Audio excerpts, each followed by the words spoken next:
Inspiration, clarity, confidence, and wholehearted business strategy. Welcome to Your Next Chapter, the podcast especially for women in their 40s and beyond who know that business and personal development go hand in hand.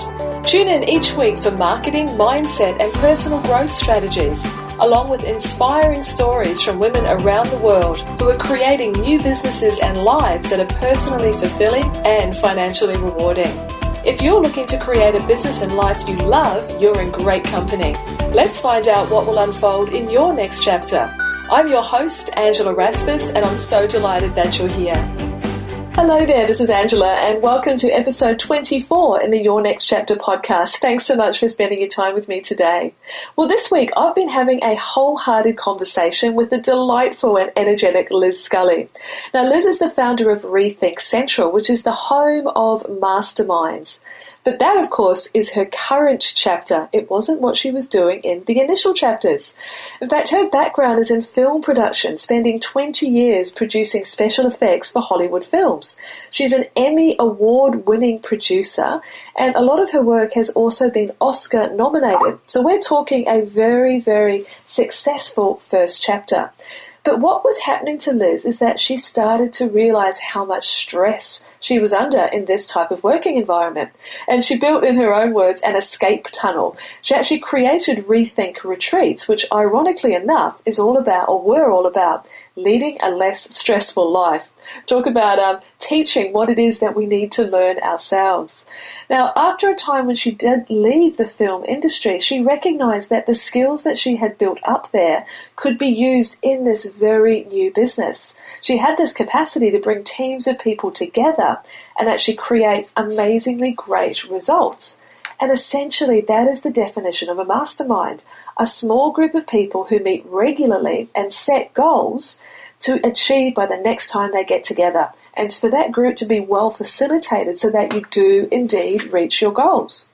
Now, I know Liz personally because I've undergone mastermind training with her to ensure I do a better job with the people that I take care of, but I've also invested to be in one of her mastermind groups, and I adore the people that I am working with. They really are such a great place to land and have helped me so much. But this particular interview with Liz really digs down into not only what is important in a mastermind, because you may have heard the expression many times, but we really want to give you a clear definition of what to look for and common mistakes to avoid if you're thinking of running your own mastermind. Because Liz not only puts together mastermind teams that are ridiculously fun and really effective, she also runs other people's masterminds as well. You may have heard of names such as Jonathan Fields from the Good Life Project, Tim Brownson, Kathy Caprino, Julia Pimsler. She makes sure in these groups that you're focused and not derailed by the 1,000,001 things that are screaming for your attention in your work. Liz has also been featured in the Globe and the Mail, Thought Leaders, Body Enlightenment, Time Out London, and apart from her Emmy, as I said, her work is actually multi-Oscar nominated. She's a true woman in her power in her next chapters. And when she's not running these mastermind groups, you can find her booking her next trips because she's absolutely a world traveller, picking out which beach would be cool to live on next year. I'm slightly envious there, I must say. And this is one of my favourite points she made with me. She's attempting to prove that there really are no calories when food is eaten from someone else's plate. I'm a big believer in that one too. But this is an interview rich with content, inspiration and insights. I really hope you enjoy it, and I look forward to your feedback to find out what aha moments it's created for you. Let's dig in. Well, hello there, this is Angela Rasmus, and thanks so much for joining me for the Your Next Chapter podcast. We're up to episode 24, and today I am ridiculously excited to introduce a colleague, a friend, and a rather inspiring woman. Her name is Liz Scully, and she is the founder of Rethink Central, which really is the home of masterminding, and we're going to be digging into the value and the real purpose behind getting involved in masterminds and the way they can really catapult your confidence, your connections, and really change the whole way that you operate in this entrepreneurial world. So, Liz, thank you so much for finding time to talk with me today. It's an absolute pleasure, and I'm ridiculously excited to be here as well. This is going to be great fun then. Well, what I love to get started with in these Next Chapter podcast interviews, my darling, is to find out how you got to the place where you are today in your business and life. Most of us women are in our next chapters, but the different journeys that we took to bring us to this point are the things that are absolutely fascinating. So give us a little bit of a backstory on what brought you to this point now. Sure. Well, oh, excuse me. That's not a great start. Straight off into coughing. So my background is in film. I spent 20 years working on big Hollywood films, producing big visual effects. So I ended up running large groups of about 200 people, often more, under very stressed environments and under very stressed conditions. And over time, I realised that the environment was very bad for me, but although it was creative and wonderful and interesting, and it was rather lovely seeing your name up in the screen credits, it just wasn't doing me any good. So bit by bit, I built my escape tunnel, which was Rethink Retreats, which at that point was helping people to lead a less stressful life. So almost exactly the kind of next chapter work you do, but helping people do that. And it was tricky. It was tricky when I first left film, because film is a very group-based environment. You work in small pods of people and you get a lot done. They're often very difficult people and it's very difficult circumstances. But I missed that teamwork. So when I left, almost the first thing I did was set up a mastermind group. I'd read about them through Think and Grow Rich. They seem to be the thing. It's about 4 years ago now. I was living in India and there was no masterminds in India. So being the kind of type A personality I am, I imported the idea to India, set up a company to do masterminds, and then immediately started masterminding with them. We had 8 people in person and it was everything I'd hoped for. It gave me that feeling of being part of a team, when in actual reality I was just sitting at home with my laptop. But it gave me people that had similar businesses to bounce ideas off. And it gave me a group of people that saw me and saw my big picture week after week after week. And that was helpful, because about 3 months after I'd been in this mastermind and running it, they came to me and said, "You left the film industry because you were working too many weekends and long hours. You were just working all the time. And since you've left, you've been beavering away at exactly the same pace," which is absolutely true, because I felt I had to replace all of that income that I'd had in film, which is very well paid. And I had indeed. I'd worked like a demon for 3 months. So they came to me and pretty much had an intervention to get me to stop working so hard. And about that point, I thought, this is really interesting, because these people understand what running a business is and they know what I'm trying to achieve. And those two things together are very, very powerful. And even better, about 3 months after that, because this first group was free, obviously the first one I ran, when I got the hang of it, 3 months after that, they came back to me and said, "This is so effective for our businesses. We'd like to pay for it." I don't know about you, Angela, but I'm not used to clients coming back and saying, "Could we give you more money, please?" It's so weird. That's a fairy story. Yeah, it was so strange. But it was so powerful, and that's been an indicator of the sort of change I've seen both in masterminding myself, but also the masterminds I run for clients. That kind of alchemy where a group of people come together is so powerful. And it's really helped me. And over time, friends, colleagues, other coaches would come to me and say, "So your masterminds are doing well, your clients are seeing great results. Can you tell me how to do it?" And for years, I was doing it as a little sideline. I would just help people as a friend. But I was trying to launch something completely different that was very hard work. And I was like, no, I'm busy with this. I'm really concentrated. And it was about 2 years ago that I thought, hang on a minute. I love masterminding. People ask me how to run masterminds. I run masterminds for other people. Maybe my company should focus on that. And that took a long time, but I'm very glad I did, because as with everything, once you hit a niche that you're passionate about, everything falls into place very quickly. That's such an important point. And, when I'm listening back and reflecting on what you're saying, a couple of key things stand out for me. One of those is that when your intervention was staged, I can see that sitting you down, Liz, that we have to talk. But when that intervention was staged, the whole reason that it happened is because we often can't see the spot that we're standing on. And we need other people often to reflect back to us and help us find that direction that sometimes is right under our nose, but because it's there, we can't see it. And so that's a really powerful point of I know you've expressed to me, and in all sense and purposes, I'm in one of your masterminds. I was so drawn to this concept. But you've explained to us how people see you for who you are when you turn up in those situations in the mastermind group. We don't know. We get to know, but we don't know all the backstory. We don't have all of the beliefs about what you can and can't do that perhaps our family or our friends could hold about us. You break through all of that in a mastermind. When you turn up and say, this is who I am and this is what I'm going to create, we believe you and we support you. So that intervention with that outside perspective was one of those where they recognise that you're working like a dog again, woman. You need to change this. Yes, I must admit it was the easiest intervention anyone's had, really, because I just went, oh yeah, no, that's right, that's a problem. Yeah. And you're right, that being seen and believed in a simple way, because often, it's if you have a business partner, you can't necessarily always talk about the business with your business partner. Your family are probably sick of you talking about the business.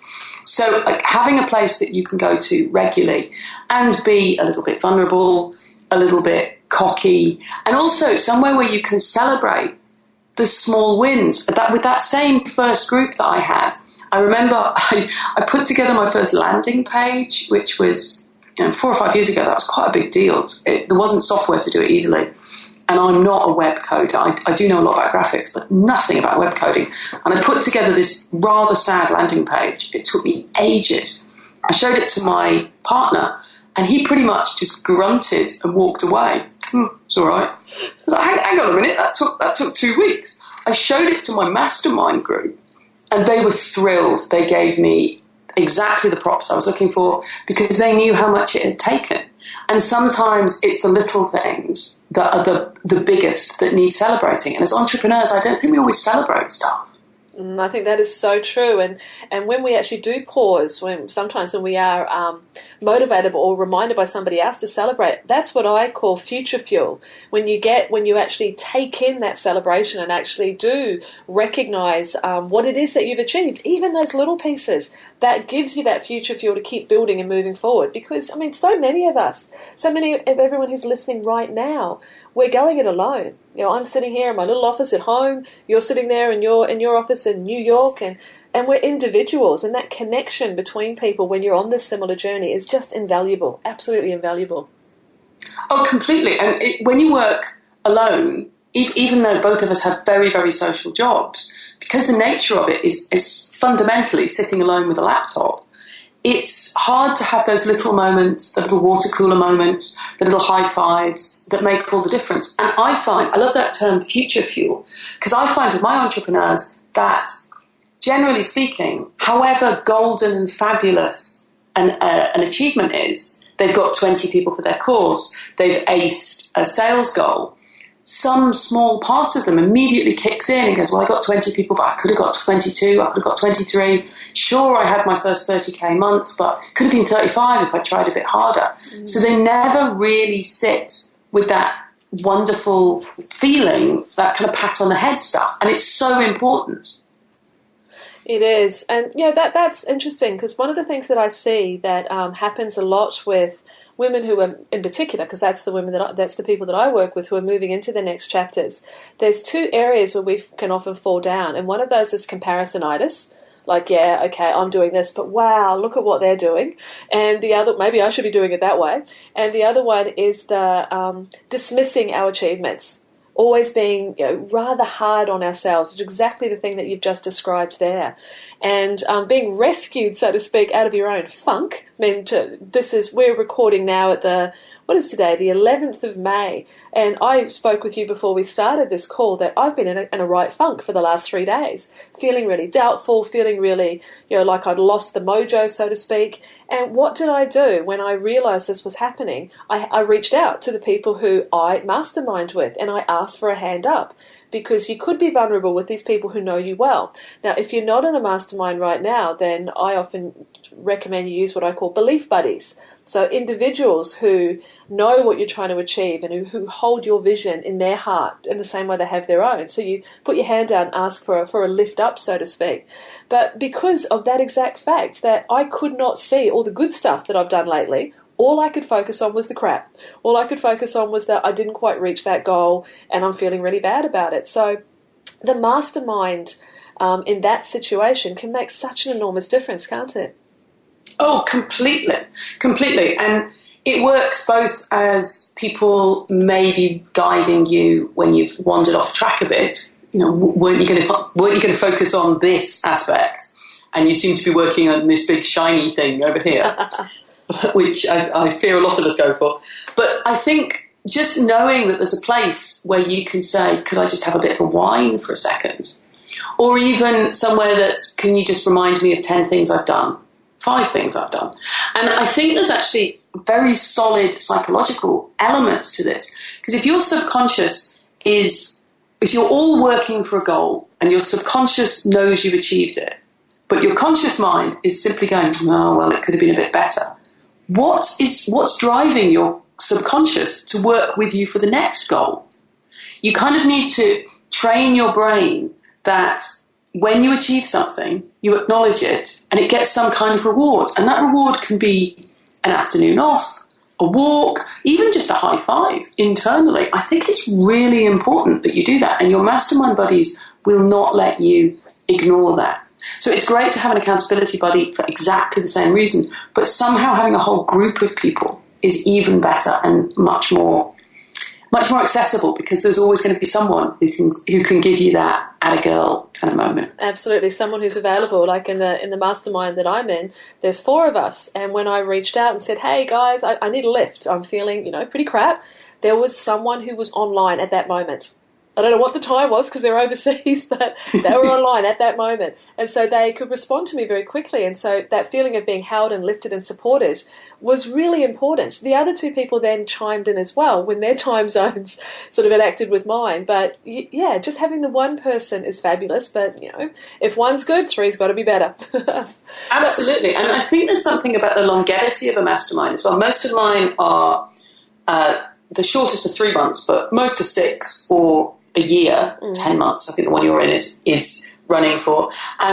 There's something about being seen over that length of time that really helps. I know, excuse me, I know in my own personal mastermind, about 2 years ago, I found that I wasn't hitting my goals. I just wasn't achieving. There was a launch that was due to happen that wasn't happening, which, seeing as I am effectively a goals coach, that being the essence of Mastermind, it was just a bit embarrassing, frankly, that I wasn't achieving stuff at the right level. And so I went to my mastermind and said, if I was coaching myself, I would be asking, is this the wrong goal? Am I achieving the wrong things? Am I uninterested? Is there some underlying psychological thing going on here? And my mastermind buddy, who at that point I'd been working with for maybe 2 years, she pointed out to me that 6 months before I'd been in Costa Rica, I'm location independent, so I move around, as you know. So I'd been in Costa Rica and I had said on a mastermind call, what I'd really like to do is have a week off. Instead of working, I would like to just lie in that hammock and read books and recharge. And she said, the thing is, Liz, you didn't do that. Instead, you launched another course, moved countries, a relationship died, and you had dental surgery. Oh, and you wrote that book. I was like, oh, yes, so I did. So have you just considered, Liz, that perhaps you're just tired? And I promise you, it had never occurred to me. And I think it's only because she knew me over all of those months, all of those years, that she could see me in that clear focus in a way you can't see yourself. One-to-one coaching tends to not run for that long. Even even therapy wouldn't see it in that way. But it was because it was that mastermind environment. She could put her finger right on it. I felt a bit daft, to be honest. Maybe I had a weekend off. I felt fun. Yeah, that's so important. That's excuse me. That comes back to that reflection piece, that you couldn't see it, but the people around you could reflect it back to you, which is really powerful. And I wanted to pick up on another piece that you said earlier as well, which was that when you've found that niche that you're passionate about, that's when things can really, really take off.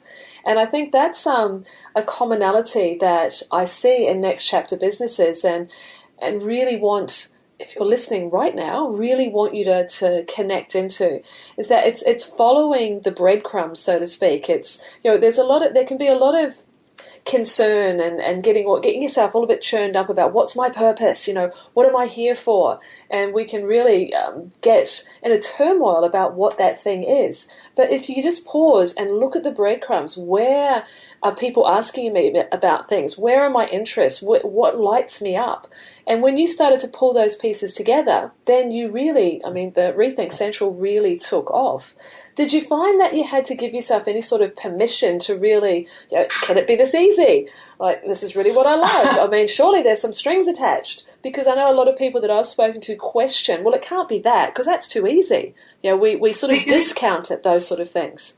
Yeah, there certainly was part of that, because it was something I did without thinking. But now I've been doing it for a couple of years. I see so much, and I'm sure your clients are the same. I see so many of the different areas of my life lead me to do this. So in film, I was spending all my time putting groups of people together so that they would achieve more together. And often, as I said, they were quite difficult people. And we were certainly working under very pressured environments. So to put 5 or 6 people together into a room so that they would come out with beautiful Hollywood-ready shots, that was quite a skill. And convincing people that it wasn't a disaster when the budgets ran away, and it wasn't a problem when the director changed everything, and that it was all going to be okay. And if nobody panicked, we'd all and worked together as a team, we'd be fine. Which is pretty much, now I look back on it, that's pretty much what masterminding is. But I just hadn't thought of it. And I know that for lots of people in their current new career, when they look back over a long period, all roads led to it. This perfect thing that they're doing now is the weaving together of decades of experience. It just didn't look like that while you were doing it. That's exactly what I was hoping to hear, because that's what people, if we can pause and do that, if we can do the reverse gapping, if we can look back with some evaluation and some reflection on where we've been. I'm not saying we should live in the past, but our future can be influenced by that past in a positive way. One of the things that I offer is there's a wee thing called your journey board, which is a part of the programs that I provide to the world. And in the journey board, there's the first part of that is the reflection map, where you look back on your past, you look at the lighthouses and the rocks, the good stuff and the bad stuff and the in-betweens, and you find the lessons and you find the threads. And you see that everything that's been in your past, you can choose the pieces that you can take forward to form your future. And that's where I found for myself, one of the highest values for me is inspiration. I want to inspire people to recognize that they can do that thing. And if I look back and follow the breadcrumbs in my life and look at the different places, that tendency has popped out again and again and again. But it's only with the benefit of hindsight when I can look back kindly at some of my experiences. When I was in them, it was like, holy hell, I could not see how this could possibly be a good thing to be experiencing. But when you look back on it, you can see the gold that's in your dirt, or in your case, the gold that was in those meetings, which you've then transformed into this new business. And that's what I really want anyone who's listening right now to understand, that the power of your future is often found in those experiences in the past. So thank you for allowing us to explore that one a little bit more.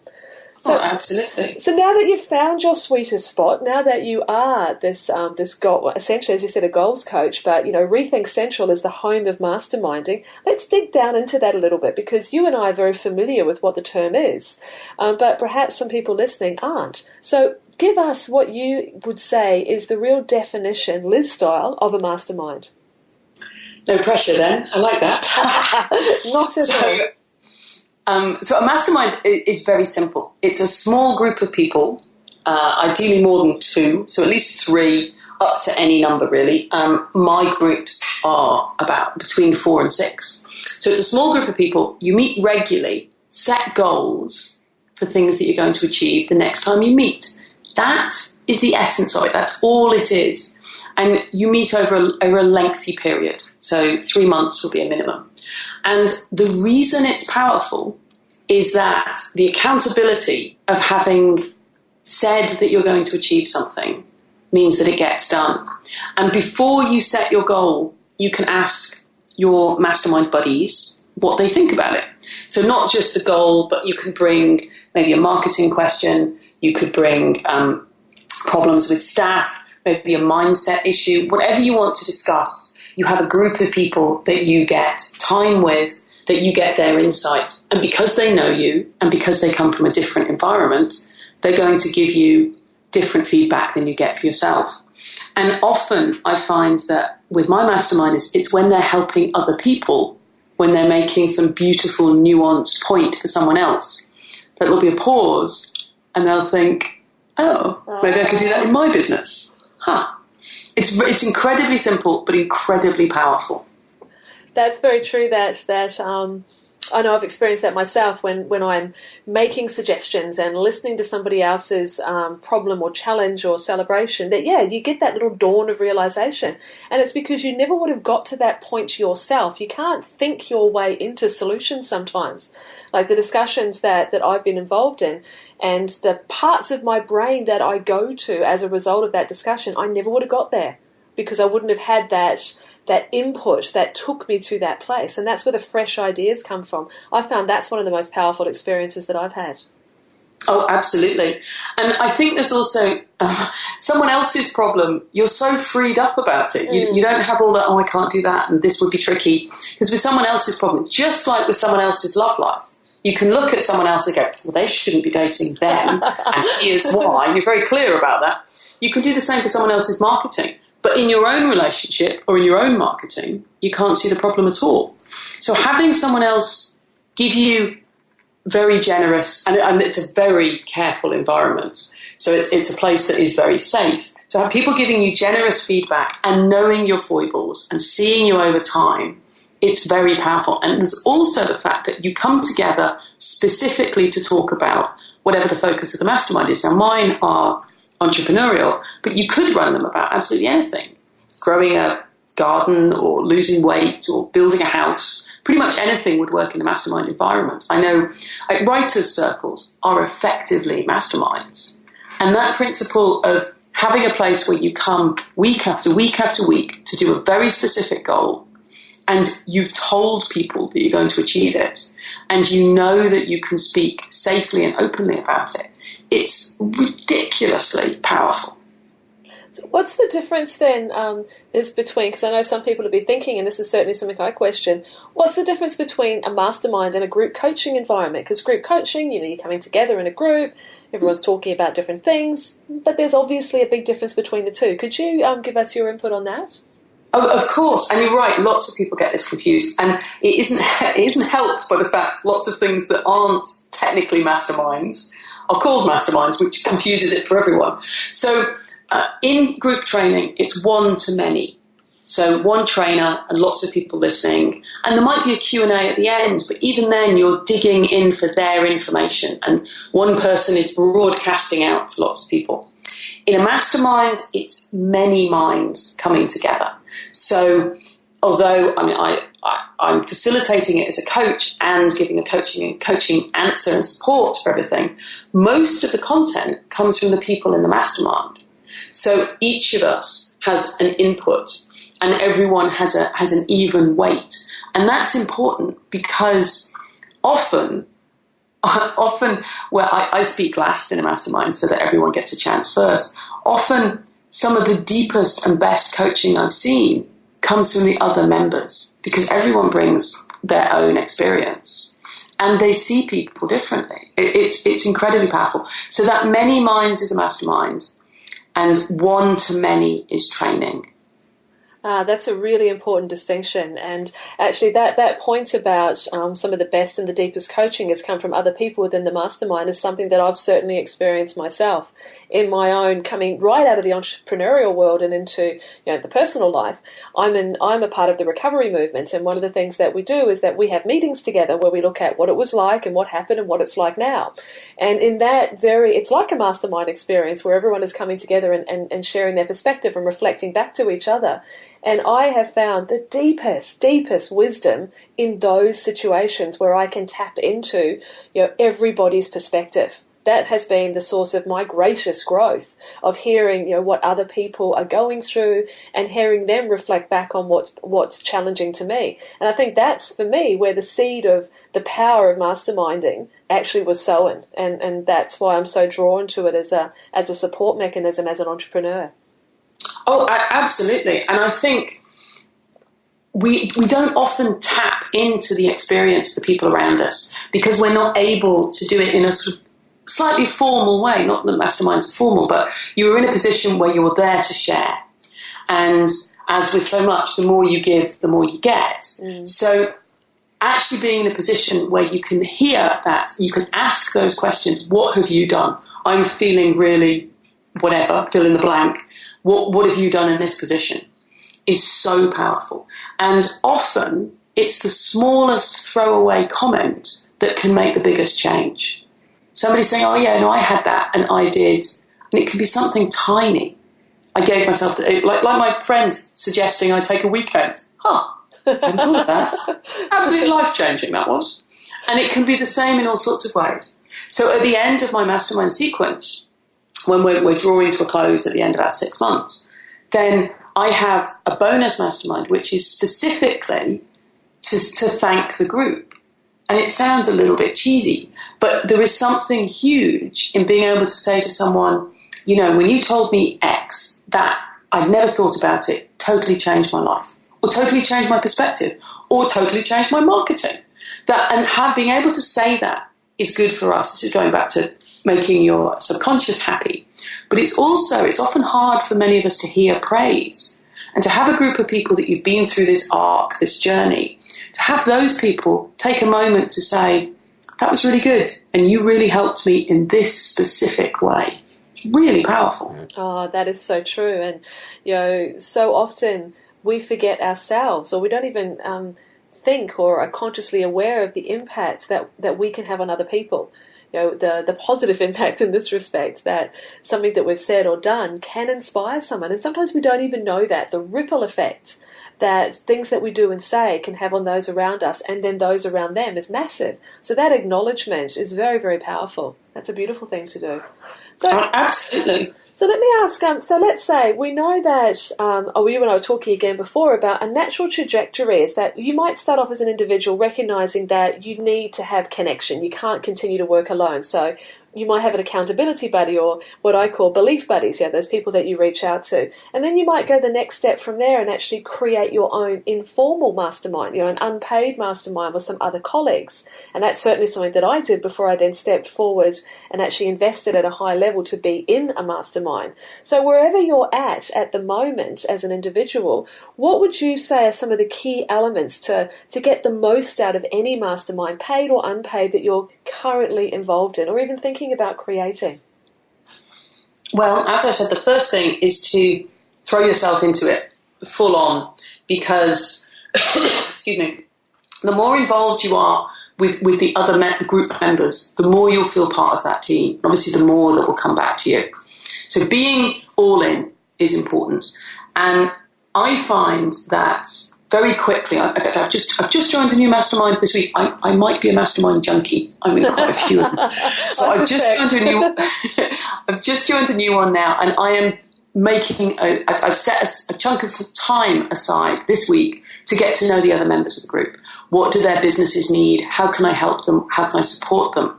And allowing my mind to spend time on their businesses will allow exactly the sort of serendipity that we're talking about. So throw yourself into it, get really involved, and obviously having very clear goals that you're going to achieve over the arc of the mastermind. So if it's a year, where do you want to be a year from now? and then work backwards. So really clear goals, all in on the group. And also, often free groups, people maybe aren't as aligned for what they want to achieve. So make sure that everyone else is doing the same thing as well. If you're setting goals, find out what your mastermind buddies are doing. How do they feel? What are their big aims? And this feeling of together we're working as a team is going to make such a difference.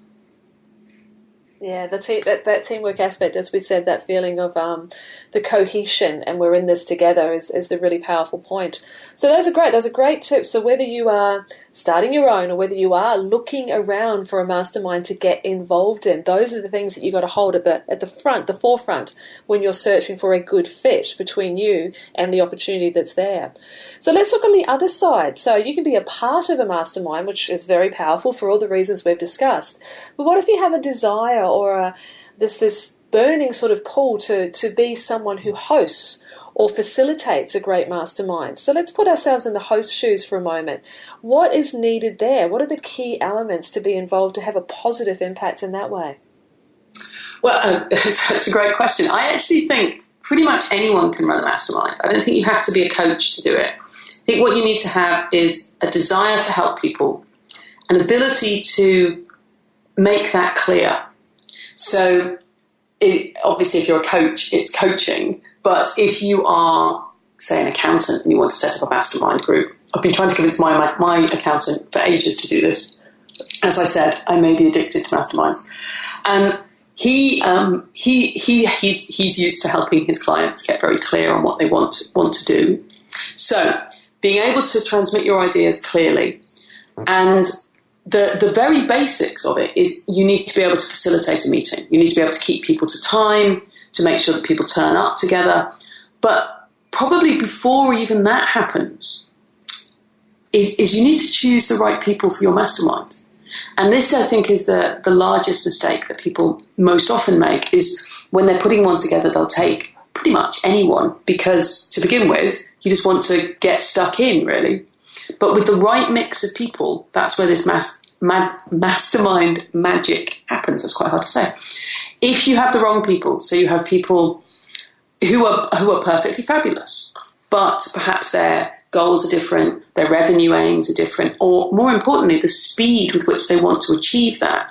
So if you've got a room full of people who want to earn $1 million a year, but some of them want to do it 7 years from now, someone wants to do it 20 years from now, and somebody's planning on doing it this year, they're going to have very different aims.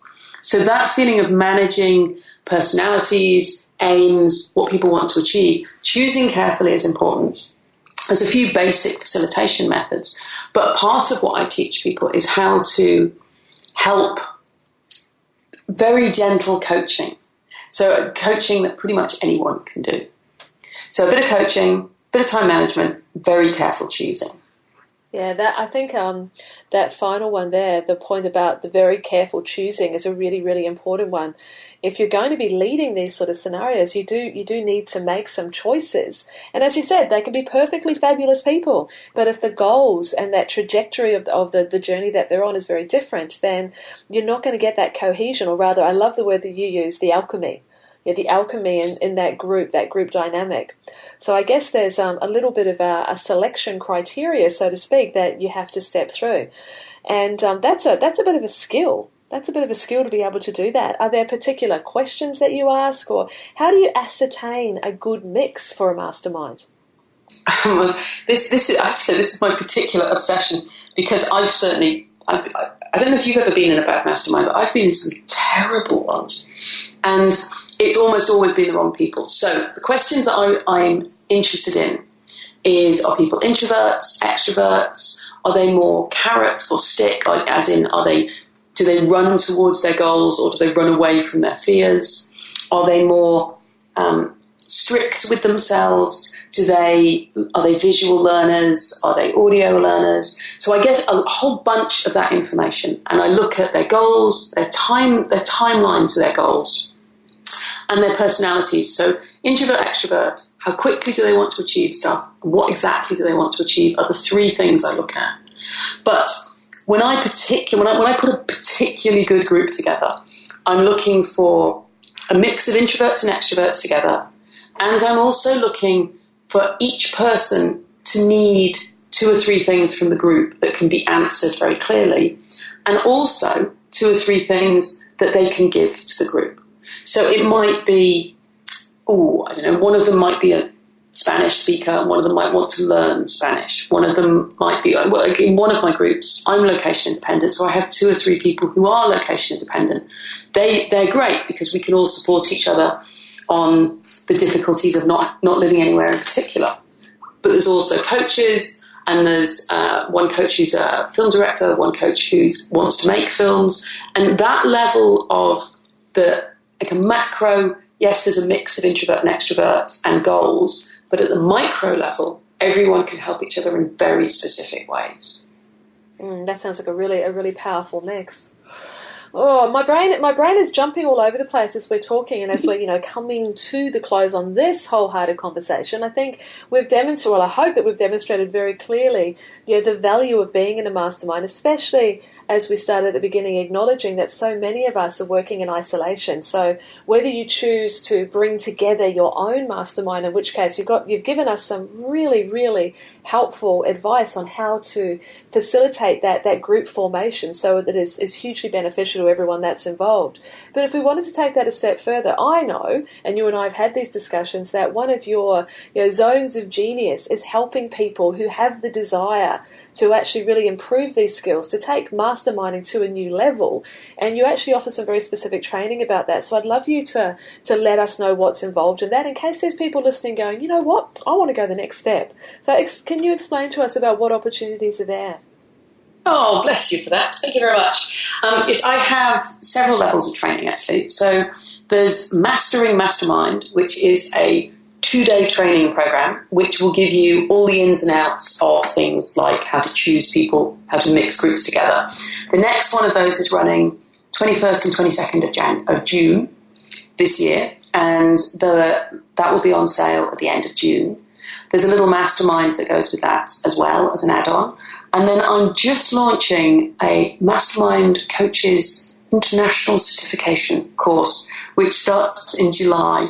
And that's a 6-month training where we dive even deeper. And during that time, you actually launch a mastermind with the support of the group, with the support of a mastermind, of course. And I will mentor people through that. I'm extremely excited about it. And it's something that people have been asking me for ages. So that launches in July. We are at the finishing touches to the logo and titivating for everything to kick off. As I said, we start in June. That's when the launch is. I can't wait. I can hear the smile in your voice when you're talking about that.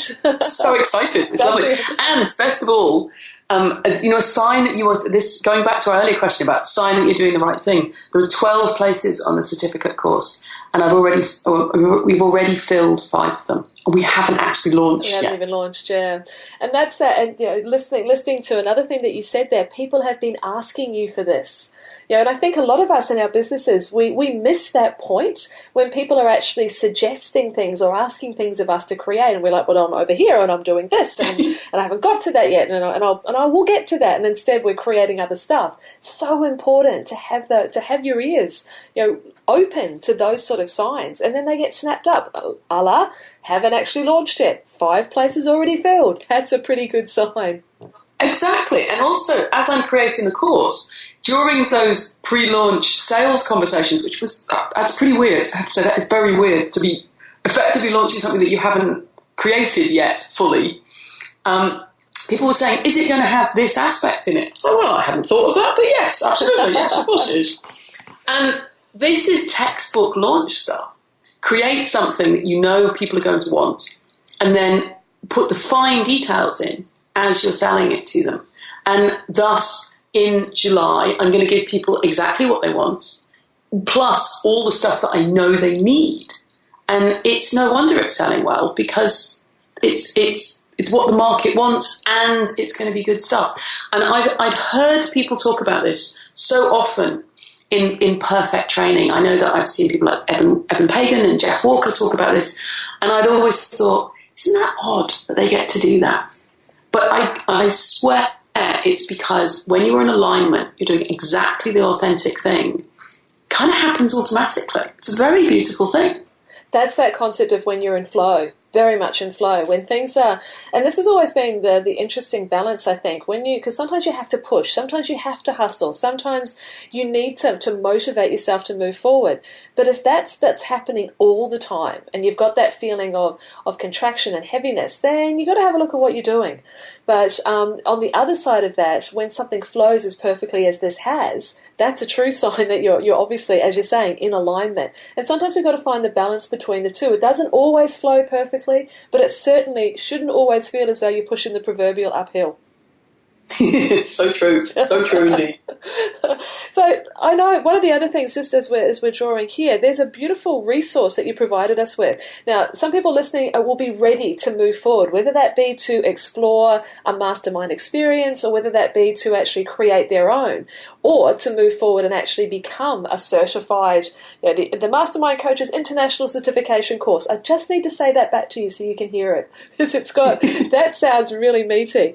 But if you're wanting to explore this yourself, of just starting from a place of how do I put a mastermind together, the resource that you provided us with, which is the 10 things, hang on, I've just got to go back to my notes here for a moment because I've taken so many, the 10 most common mistakes that you can make when you're running a mastermind and how to avoid them. So that's the resource that's available with this episode. And to access that, my lovely listeners, you simply go to angelaraspas.com/24 download. That's the number 24 and the word download. So you can get your hands on this wonderful resource that Liz has provided us with. And to take that as the last step forward, Liz, where do we find you online in this big wide world? Well, you can find me at rethinkcentral.com. Thank you very much. Wonderful. Then we shall be sending some people over there to learn more about what you do. But look, thank you so much for spending the time here with us today. That what I've got from this, obviously I'm already very connected to you and really respect and enjoy your work and appreciate being in a mastermind. But that whole concept of following the breadcrumbs, finding that thing that comes easily to you. And if you look back on your life, you'll be able to see some of those points and allow yourself to move forward and create that business that utilizes those zones of genius that come so easily to you. And the recognition that you don't have to do this alone. We may be solopreneurs, many of us are solopreneurs, but that doesn't mean you have to walk the path alone. So whether you have the informal group or step forward and become a part of a formal mastermind, that is going to enrich your experience and speed you along towards achieving those goals. And that's what we all need to hear, because it can be a lonely journey sometimes. So thank you for opening a new door on a different way to travel on this journey. Thank you for having me. You're really welcome, my darling. And for everyone who is listening, I hope you have received from this episode exactly what you needed to hear today. The reassurance that no need to travel alone. The opening of a door to looking for what it is that you can bring to life in your own business. And if you are called to the idea of getting involved in a mastermind, whether that be one that you create yourself or that more formal environment, if that's what's calling you, then I say jump to it. Download the resource to get yourself started and go and have a look at rethinkcentral.com. And of course, I also have a circle which you might like to have a look at. The Next Chapter Business Success Circle is my own version of the mastermind after having been through this training with Liz. And it's an absolute delight to facilitate a group where the women are supporting each other and really being focused on those goals that they're wanting to bring forward into their own next chapter. So you can find that on the Angela Raspas website under Work With Me. And I'd love to have a wholehearted conversation with you if this is something that also is calling you. So thanks again for spending your time here with me today, and I look forward to chatting with you again on the next episode of the Your Next Chapter podcast. Have a lovely day and take care. Thanks for listening to the Your Next Chapter podcast. If you've enjoyed this episode, please let me know. Pop over to angelaraspas.com to subscribe to the show and leave a review. And whilst you're there, you can also enjoy valuable free resources, including show notes and downloads, along with the Next Chapter community, where you can connect with other wholehearted women on the same journey as you. We'd love to welcome and support you as your next chapter unfolds. See you next time.